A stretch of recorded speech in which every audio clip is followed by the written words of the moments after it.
Magandang araw po muli sa ating lahat mga katambay at syempre panibagong araw, panibagong video naman po sa ating pinagagawang bahay. Bali for today's video nga ho mga katambay ay magpapatuloy na ho nila ang kanilang pagpoporma dito sa ating mga natitira pang poste at sa ating mga biga. Opo, magsisimula na ho silang magbiga dyan dahil meron na ho silang mga napormahan. So ito ho ang ating foreman, si Kuya Eddie, at siya po ang namamahala sa ating pagpapagawa ng ating bahay. So bali ho itong kwarto na to, yan na po yan, tapos na. At syempre, ang susunod naman po dyan ay popormahan ho nila. At syempre, lalagyan na rin ho na ng biga. So ito nakikita nyo ho, ang mga trabahador natin ay mga nagkakabita ho ng forma. At mamaya ho ay syempre dahil prepare na po sila ng halo. So, bubusan na rin ho nila yan.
Bali dito naman ho sa master's bedroom ay pagpapatuloy naman po na lang ang pag-aasintada dito sa area na to. Bali ito na lamang po na iiwan sa ho yung banyo.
So bali ho, pagkayari ho ng isang araw ay ito ho ang kanilang mga nagawa.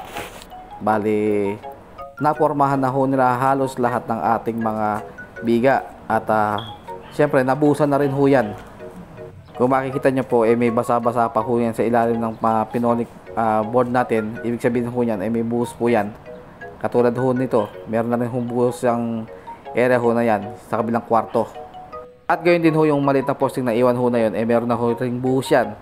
Kaya nalalapit na ho ang ating pagtatapos sa ating pagpapagawa po ng second floor. Hindi pa ho totally tapos, pero yung ang sinasabi ko po ay yung ating pagpapaasintada.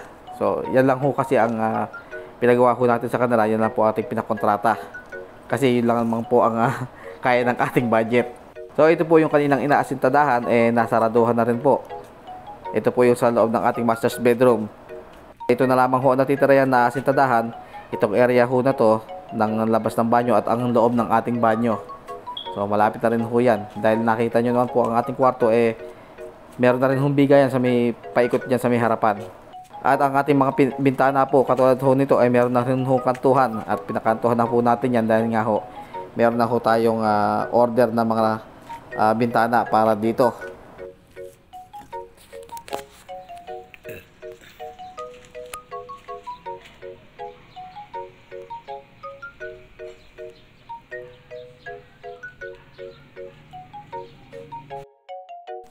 So kinabukasan na ho itong video na to at hindi ho kasi tayo nakakapag-upload ng araw-araw dahil gawa ho ng marami ho tayong trabaho. Syempre hindi lang po pag-i-edit ang aking ginagawa, may trabaho po tayo dito sa ibang bansa.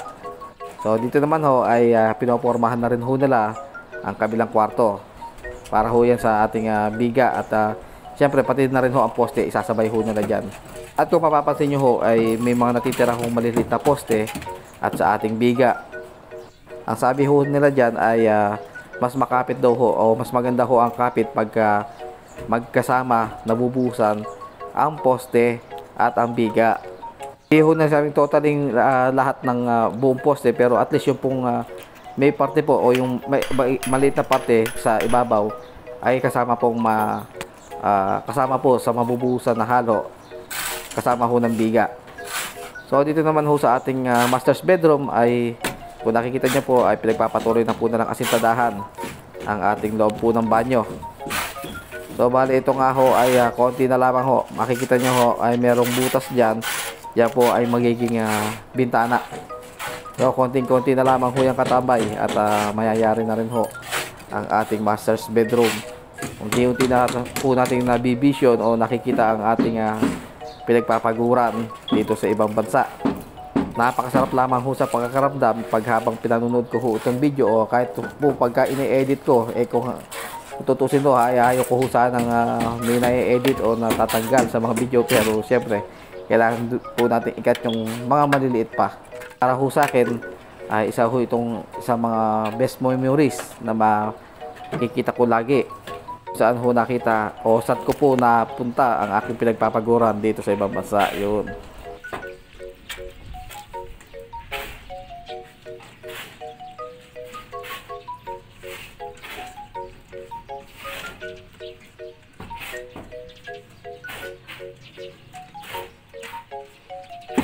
At kung umabot ka na ho dito sa parte ng video na to, baka pwede naman hong paki-like, share and subscribe na rin po ang ating channel.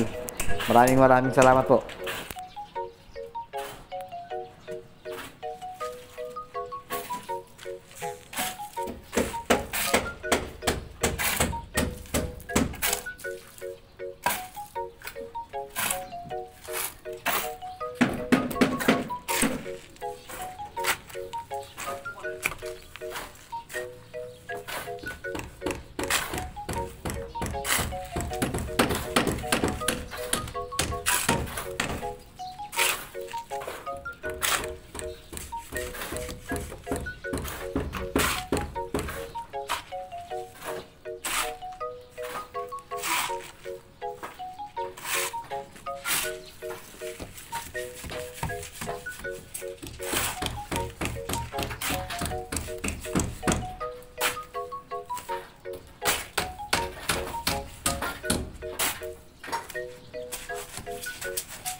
At kaya nga po naman sinasabi ko sa mga nakaraan na ho natin video, kung meron ho kayong mga katanungan tungkol po sa ating pinagagawang bahay, ay feel free to comment po sa ating comment section.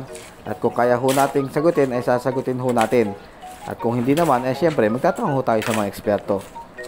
So bali hanggang dito na lamang po ang ating update for today's video mga katambay. At maraming salamat po lagi sa lahat ng sumusuporta sa ating video. Magkita-kita po tayong muli sa ating susunod na upload mga katambay. At God bless us all. Maraming salamat po. See you on our next video. Kalas!